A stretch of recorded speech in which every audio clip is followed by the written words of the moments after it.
Silakan Pak Ari. Matur suksema, Om Awiginamastu, Om Swastiastu, Om Rim Srim Guru Pio Namaswah. Saya ingin memberikan hormat terdahulu pada para guru kita, maharsi dan para guru yang mewariskan ilmu pengetahuan kepada kita semua. Semoga ilmu pengetahuan itu kita bisa gunakan, kita manfaatkan untuk kebaikan dan keselamatan semesta. Saya ingin menyapa dulu para senior, para penglingsir yang hadir dalam forum ini. Tentu kita anggap beliau penglingsir, Mas Dirjen, walaupun usianya muda, tapi kita posisikan beliau sebagai penglingsir umat juga. Bapak Ketua Umum Harian Pengurus Harian Parisada Hindu Dharma Pusat, Pak Wisnu Bawat Tanahnya. Saya kira beliau hadir pada kesempatan hari ini. Kemudian Bapak Ketua Yayasan Dharma Nusantara Jakarta, Bapak Suena, yang saya hormati dan saya banggakan, dan juga Ketua dan para Wakil Ketua Sivitas Akademika Sekolah Tinggi Agama Hindu Dharma Nusantara Jakarta, para dosen, para mahasiswa yang saya banggakan, Pak Made Suparte, kolega di Universitas Indonesia, dan Bapak Ibu, para semeton Sami yang tidak saya bisa sebutkan satu persatu. Pertama saya mengucapkan terima kasih kepada Sekolah Tinggi Agama Hindu Dharma Nusantara karena diberikan kesempatan untuk berbagi perspektif pada pagi hari ini. Ini kesempatan yang saya selalu tunggu-tunggu karena saya selalu siap kalau diundang oleh teman-teman para semeton dari Sivitas Akademika, terutama di perguruan tinggi agama Hindu. Saya sudah sempat datang ke Palangkaraya, walaupun waktu itu acara pembukaan KMHDI, semacam Rapimnas KMHDI. Waktu itu tidak sempat ketemu Prof. Ketut Subagyasta, karena waktu itu beliau lagi di luar kota. Saya juga sudah sempat ke Stah Pukuturan di Buleleng. Saya kira kita berharap nanti di Stah Pukuturan kita akan dapat bantuan dari pemerintah, terutama dari sisi asrama mahasiswa, dan itu sudah dimulai prosesnya pada tahun ini. Dan kemudian saya juga menjadi salah satu Dewan Penyantun di Universitas I Gusti Bagus Sugriwa Denpasar. Jadi saya punya kesempatan juga berbagi dengan teman-teman di Universitas Hindu Negeri Denpasar. Adalah kebanggaan kita karena merupakan Universitas Hindu Negeri satu-satunya di Indonesia, dan kita berharap ini menjadi Center of Excellence bagi peningkatan kualitas umat Hindu di Nusantara. Tema yang dipilih oleh panitia juga sangat tepat karena kita bicara soal literasi, dan semua bangsa dan semua agama saya kira melihat ini sebagai sesuatu yang sangat penting. Kalau teman-teman sekalian mendengar di agama Islam itu dimulai dengan ikro gitu, membaca, bacalah gitu. Itu adalah salah satu yang luar biasa juga dimiliki oleh peradaban manusia, bahwa dimulai dengan membaca. Dan tradisi kita, tradisi beraksara dan bersastra itu sebenarnya tradisi yang sudah panjang peradabannya. Saya kira dulu dilakukan secara lisan, tetapi kemudian dikodifikasi, dituliskan oleh para maharsi, dan kita sudah mulai memiliki peradaban aksara. Dan untuk Indonesia yang sudah kemarin sempat kita diskusikan tentang Sri Kesari Warmadewa di Bali pada abad ke-7 dan 8 begitu, sudah bisa mempunyai kemampuan dwi bahasa dan dwi aksara, kemampuan untuk menulis dan juga kemampuan untuk berbahasa. Itu sudah merupakan kemampuan kita di masa lalu yang luar biasa. Jadi para leluhur kita itu sesungguhnya sudah punya kemampuan untuk beraksara dan menyampaikan itu dalam bahasa. Dan tinggal sekarang ini kita sudah mendapatkan juga warisan kuno Nusantara. Dan saya yakin jumlahnya sangat besar, manuskrip kuno Nusantara.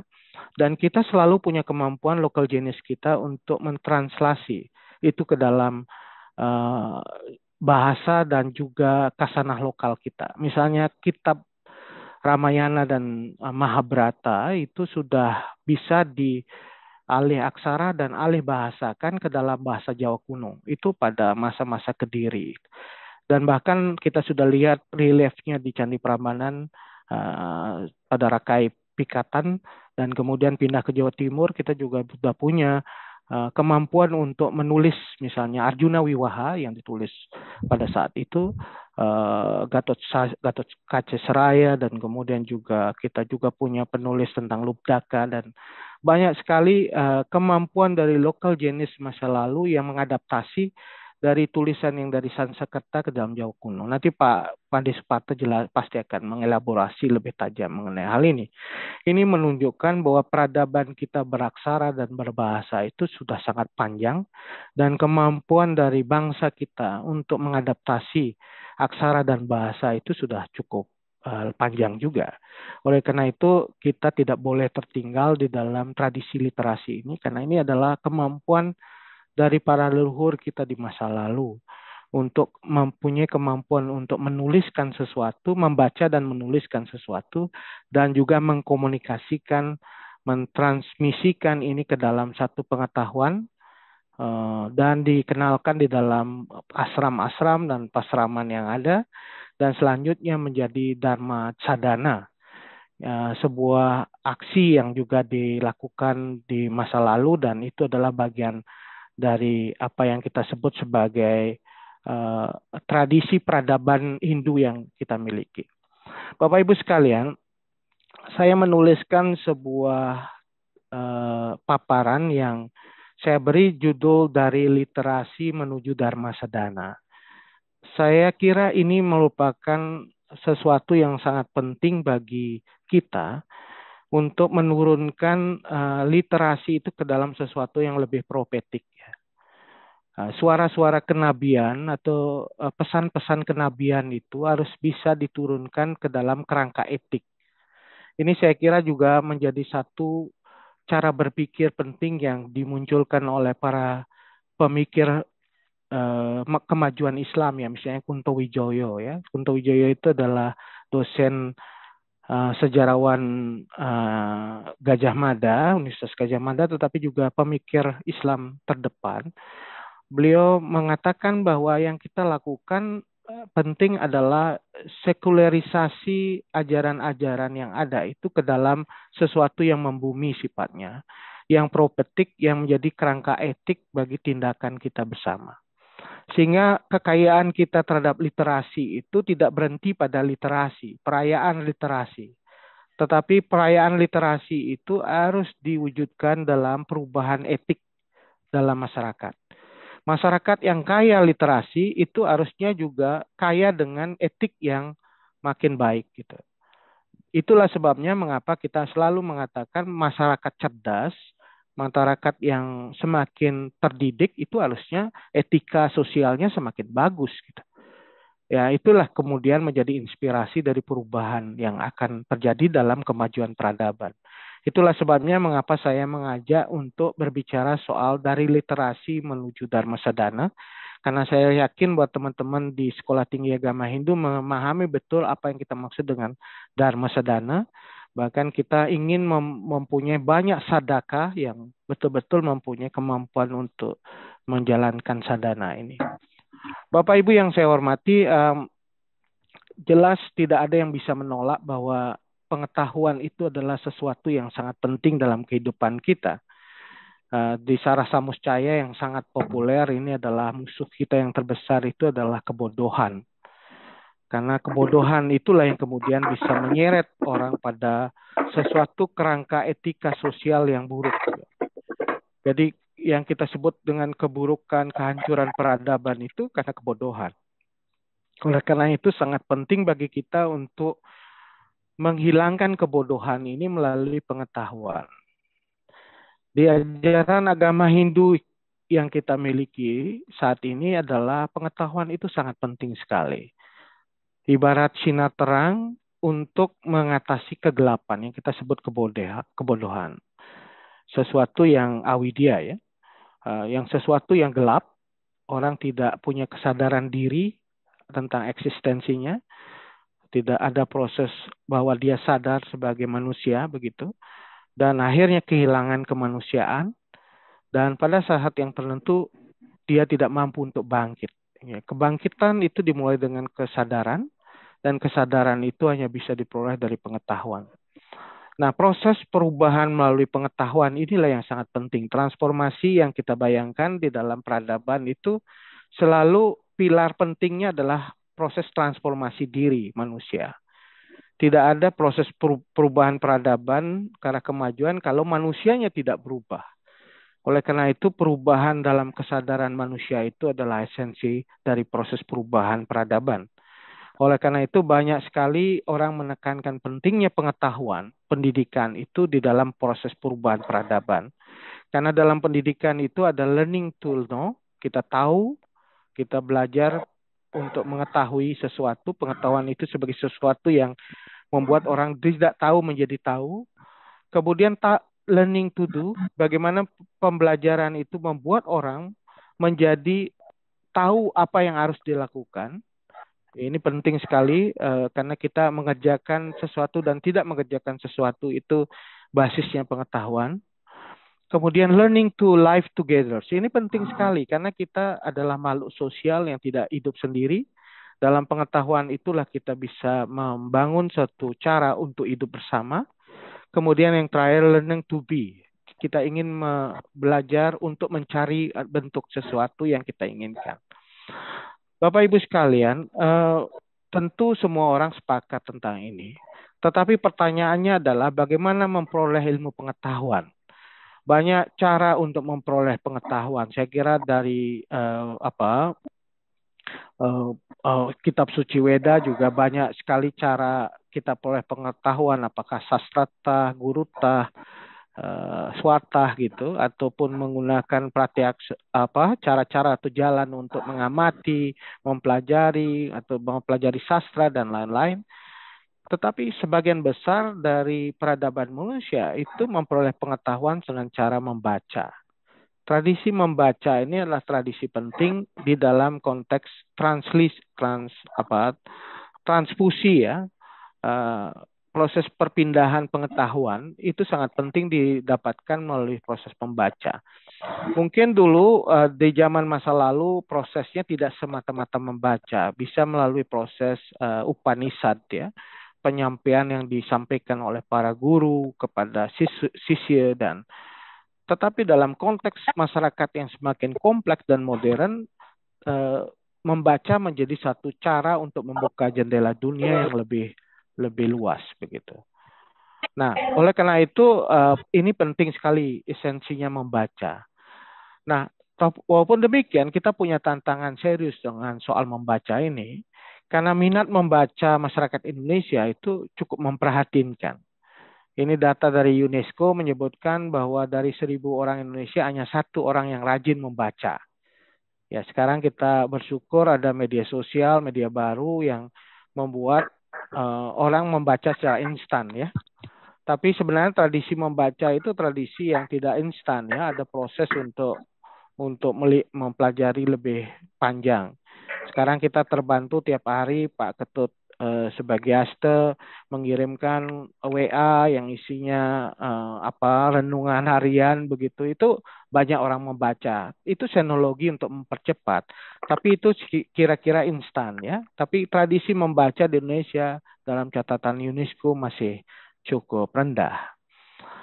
Nah, pertanyaan berikutnya adalah apakah cukup hanya dengan membaca? Membaca aja suatu yang esensial. Apakah cukup itu dengan membaca? Saya kira tidak, karena membaca itu harus diikuti oleh kemampuan untuk memahami, mengetahui, memahami, itu diikuti oleh cara berpikir kritis dan kreatif. Ini perkembangan baru dalam nilai yang ingin dibangun di dalam pendidikan, bahwa orang tidak cukup hanya mendengar, membaca, mengetahui, tetapi juga dia harus punya kemampuan untuk berpikir kritis dan kreatif. Critical thinking dan kreatif ini adalah salah satu modal penting sebenarnya di berbagai negara. Saya lihat beberapa negara maju sekarang merubah kurikulumnya untuk lebih menekankan pada critical thinking dan kreatif ini. Singapura saya lihat juga values yang diajarkan bukan lagi soal mengetahui saja, tapi bagaimana mendorong kemampuan untuk berpikir kritis dan kreatif. Mengapa berpikir kritis penting? Karena dalam berpikir kritis itu melahirkan satu kemampuan dialektik pemikiran, ya. Bisa melihat sebagai tesa, antitesa, dan sintesa. Bisa menganalisis, bisa mengevaluasi informasi, pengetahuan yang hadir, tidak sekedar menjadi menelan begitu saja, mengunyah dan menelan, tapi juga mencoba menganalisis dan mengevaluasinya, supaya pengetahuan itu betul-betul kita bisa terima. Tradisi berpikir kritis ini banyak sekali dimiliki oleh kemampuan para maharsi kita dan juga para tokoh-tokoh besar. Mahatma Gandhi misalnya bicara soal, dia mengatakan yang sangat terkenal, apabila Weda mengatakan api itu panas gitu, atau saya lupa apakah beliau mengatakan api itu dingin atau panas, ya. Tapi intinya bahwa beliau jangan percaya dulu ketika kamu belum mengujinya, belum merasakan, belum mencoba mempraktekkan atau melihatnya secara lebih jauh. Jadi ada upaya kita untuk membangun daya pikir kritis itu untuk melihat pengetahuan dan informasi yang datang kepada kita. Dan bukan hanya berhenti pada pemikiran kritis, kita harus punya apa yang kita sebut sebagai berpikir kreatif. Karena seringkali hidup itu tidak sesuatu yang ideal yang kita dapatkan. Banyak tantangan, banyak hambatan, dan cara berpikir kreatif adalah cara untuk mendapatkan berbagai gagasan-gagasan baru, inovasi, terobosan terhadap kendala yang kita hadapi. Jadi saya berharap mahasiswa Sekolah Tinggi Agama Hindu Negeri Dharma Nusantara ini tidak hanya suka membaca, tetapi juga mengembangkan tradisi berpikir kritis dan kreatif. Ini suatu hal yang menurut saya sangat penting di dalam konteks kita merebut kemajuan. Bapak Ibu sekalian, para semeton sarang sami, tentu dalam era sekarang ini tadi disebutkan bahwa kita masuk ke era revolusi teknologi, ya, 4.0, society 5.0, dan mungkin nanti akan berkembang terus. Kita berhadapan pada era disrupsi yang luar biasa. Inovasi teknologi terjadi dan itu membongkar, menjungkir balikan lanskap yang banyak sekali yang dulu orang yakini kemudian itu berubah. Nah, termasuk dari sumber pengetahuan. Saya kira kalau kita lihat sumber pengetahuan kita di masa lalu sangat terbatas. Apalagi dulu sebelum revolusi cetak ada, print revolution itu kan artinya orang mulai bisa mencetak buku begitu, mencetak sesuatu yang sifatnya massal, apakah kitab suci, apakah itu sumber-sumber pengetahuan lainnya, itu pengetahuan kita terbatas. Saya ingat sekali banyak riset yang menyebutkan ketika belum ada print revolution, orang tergantung pada otoritas keilmuan dan otoritas kebenaran itu pada sumbernya, yang itu produsennya waktu itu adalah para agamawan, para resi, para ulama begitu. Mereka yang menjadi sumber produksi pengetahuan. Dan karena dia waktu itu terbatas, maka itu diyakini sebagai sumbernya. Tetapi ketika print revolution terjadi, revolusi cetak itu terjadi, maka orang mendapatkan sumber aslinya. Mulai kitab-kitab suci itu dicetak. Orang langsung membaca. Apa yang dibaca oleh para agamawan, para rohaniawan, itu dibaca juga oleh para awam. Sehingga ketika orang membacanya secara sama-sama, mereka bisa membandingkan apa yang dibaca oleh para agamawan dengan apa yang dibaca mereka sendiri dalam tulisan. Ini luar biasa menurut saya Free Revolution, dan kemudian akhirnya membuat dalam era kekinian dengan ada Internet of Things, Big Data, kecerdasan artificial intelligence, kecerdasan buatan, sekarang sumber pengetahuan itu sangat melimpah dan beragam. Anda di internet dengan kemampuan Mbah Google yang kita miliki itu bisa mencari apa saja dan itu melimpah. Dan bahkan ketika kita mencari sumbernya juga beragam. Ini mengatakan bahwa kita bisa mengatakan era sekarang ini sumber pengetahuan itu tidak tunggal, tapi beragam, diverse. Dia beragam dan berlimpah. Bahkan meluber, kata kalau saya sebutkan. Meluber itu arti sesuatu yang kita masukkan terus-menerus, akhirnya luber. Nah, ini kadang-kadang kalau sudah terlalu banyak meluber, ngesap semua hal gitu. Lupa pada semua hal. Jadi, ya itulah kecenderungan baru sekarang dengan banyaknya informasi. Bayangkan tiap hari kita membuka WA, banyak informasi yang masuk sampai meluber. Kita bingung sendiri mana informasi yang kita percaya. Apalagi kita masuk ke dalam sebuah era yang kita sebut post-truth. Jadi teman-teman mahasiswa perlu tahu nih post-truth ini. Karena di era komunikasi saat ini dengan Internet of Things, Big Data, dan Artificial Intelligence, muncul sesuatu yang kita sebut realitas palsu. Ya. Sesuatu shadow, sesuatu yang sebenarnya bukan fakta, gitu. Tetapi sesuatu yang dikonstruksi sebagai fakta. Yang kemudian akhirnya itu disebar menjadi sebuah kerangka untuk memenangkan kepentingan ekonomi, politik, dan ideologis. Ini yang kita sebut sebagai era disrupsi, yang kita sebut ada fenomena hoax dan disinformasi. Nah, kalau teman-teman yang meneliti ini luar biasa, post-truth ini kan suatu ketika dia diberikan realitas palsu.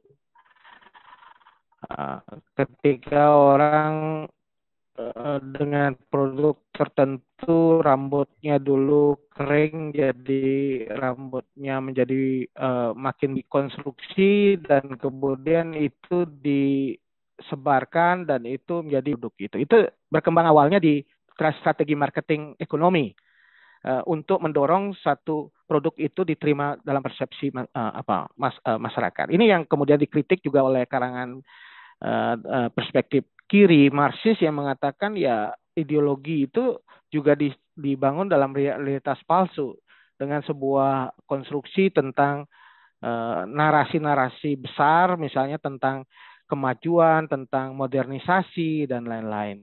Termasuk juga soal politik. Tahun 20 tahun yang lalu, 10 tahun yang lalu menurut saya itu sudah mulai muncul apa yang disebut dengan penggunaan post-truth di dalam politik dan 5 tahun yang lalu kita pernah mendengar apa yang kita sebut sebagai hoax ya, yang kita sebut sebagai Cambridge Analytica yang kasusnya muncul karena kita masuk di Facebook, di media sosial, kemudian data di Facebook ditarik begitu dan orang orang tahu sebenarnya kesenangan dia seperti apa.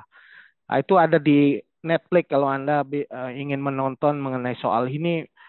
Luar biasa sebenarnya bagaimana kita tanpa sadar di dalam keseharian kita mengisi media sosial itu kesenangan kuliner kita, kesenangan kita yang lain, seorientasi politik, keagamaan itu terekam semua di dalam media sosial dan itu bagian sebagai strategi politik yang ada. Itu yang disebut dengan post-truth yang luar biasa dan bentuk yang konkret adalah hoax itu. Dan teman-teman tentu setiap hari bergelut dengan berbagai informasi dan yang kita sebut disinformasi dan hoax dan sekarang kita berperang melawan hoax Karena hoax itu membawa sebuah realitas palsu yang kemudian justru digunakan untuk kepentingan politik dan ekonomi yang justru merugikan masyarakat kita dan membuat ketakutan. Ya, bahkan di pandemi ini Direktur Jenderal apa namanya WHO pernah mengatakan musuh kita bukan hanya virus corona saja, tetapi musuh kita adalah ketakutan dan juga disinformasi yang disebarkan oleh hoax. Karena itulah yang kemudian membuat kita menjadi anti terhadap cara strategi untuk memerangi apa namanya pandemi ini. Hal yang lain yang teman-teman mahasiswa perlu ketahui bahwa knowledge and power itu sesuatu yang juga sangat dekat, sangat berhubungan. Ini memang cara berpikir, tentu teman-teman bisa mengeksplorasi ini dalam berbagai tulisan Michael Foucault ya tentang knowledge and powers, bahwa dalam pengetahuan itu ada selubung kekuasaan juga. Jadi tergantung pengetahuan apa yang kita baca, yang kita ketahui. Karena di dalam pengetahuan itu di dalamnya ada selubung kepentingan ekonomi, politik, dan ideologis. Termasuk juga kalau di dalam power itu pasti menggunakan pengetahuan untuk legitimasi. Bagaimana memperkuat kekuasaan melalui pengetahuan. Nah, ini sesuatu yang terjadi di masa lalu, contohnya sederhana di era kolonial. Legitimasi pemerintahan kolonial itu dibangun melalui apa yang disebut dengan pengetahuan yang kolonialis ya, yang sangat sifatnya kolonial begitu. Makanya kemudian setelah kemerdekaan banyak kalau teman-teman membaca di dalam sejarah ilmu sosial itu banyak sekali orang-orang yang cara berpikirnya post kolonial ya. Karena dia mengatakan pengetahuan yang kita warisi di Indonesia, bahkan di negara-negara kolonial seperti di India, itu sangat dipengaruhi oleh konstruksi kolonial, pemerintah kolonial Inggris. Sehingga hegemoni dominasi dari pengetahuan yang dibangun itu sangat pro-kolonial, gitu. Pro-barat istilah mereka ya. Akhirnya kalangan post-kolonial itu banyak kemudian mengambil inspirasi dari pengetahuan lokal dan juga domestik yang mereka miliki. Jadi ada domestifikasi pengetahuan. India sangat luar biasa dalam konteks ini. Mereka selalu sangat proud dengan ilmu pengetahuan lokalnya yang mereka sebut sebagai India apa namanya sumber-sumber pengetahuannya luar biasa di masa lalu dan ini jadi sumber untuk menghadapi pengetahuan yang dia sebut sebagai konstruksi kolonial. Nah ini teman-teman juga perlu ketahui bahwa tidak hanya persoal pengetahuan, tapi pengetahuan dalam konstruksi kekuasaan seperti apa yang kita warisi.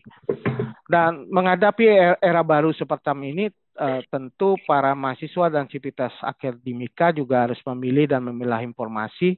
Kita harus membangun konstruksi pengetahuan yang kritis dan ini saya kira sangat penting untuk membuat kita bisa tidak menjadi bagian dari objek relasi kekuasaan pengetahuan. Nah, ini penting sekali di dalam konteks kita membangun kerangka berpikir. Jadi metodologi berpengetahuannya bila perlu saya titip pada teman-teman di Sekolah Tinggi Agama Hindu Dharma Nusantara untuk mengembangkan tradisi metodologi yang betul-betul basisnya adalah membangun daya kritis terhadap pengetahuan kita bangun.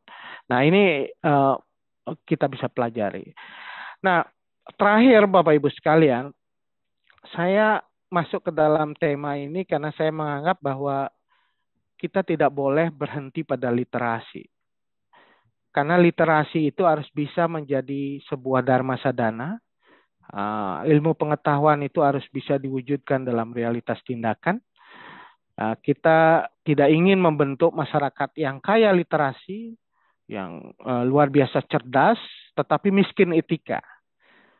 Jadi makin banyak orang pandai, harusnya makin bagus peradabannya. Tetapi makin pandai, jangan-jangan makin pandai mintarin orang gitu. Nah ini kecerdasan untuk membuat orang menjadi makin terperdaya ya, bukan memberdayakan, tapi memperdaya gitu. Ini penting sekali esensi memperdaya ini karena semakin banyak orang pintar itu tidak kongruen dengan membaiknya integritas dan etika sosial. Jadi ini problem kita dalam masyarakat beragama harusnya makin banyak paham Weda, makin banyak membaca Weda, dan kitab-kitab suci lainnya, lontar dan lain-lain, itu harus membangun sebuah integritas dan etika sosial yang makin baik. Tapi kalau sebaliknya, berarti ada sesuatu yang keliru kita.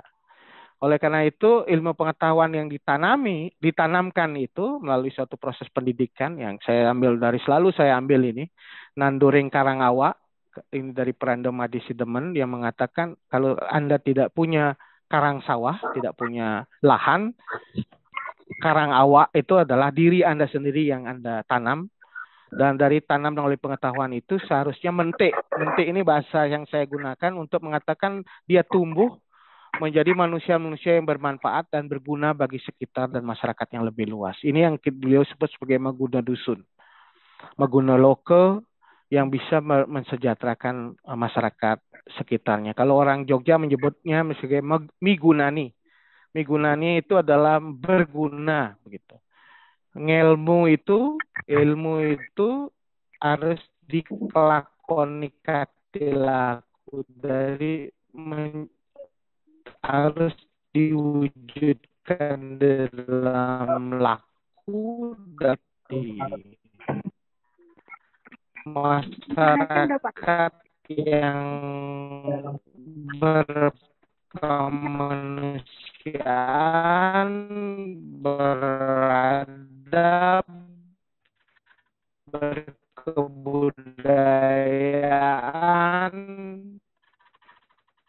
yang betul-betul membawa kemajuan.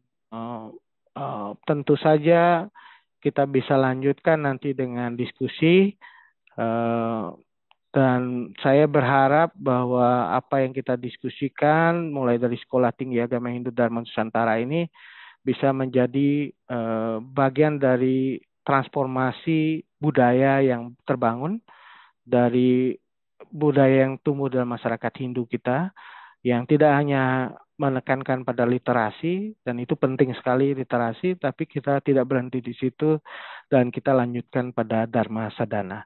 Sekira itu, saya tutup dengan Parama Santi. Om Santi, Santi, Santi Om.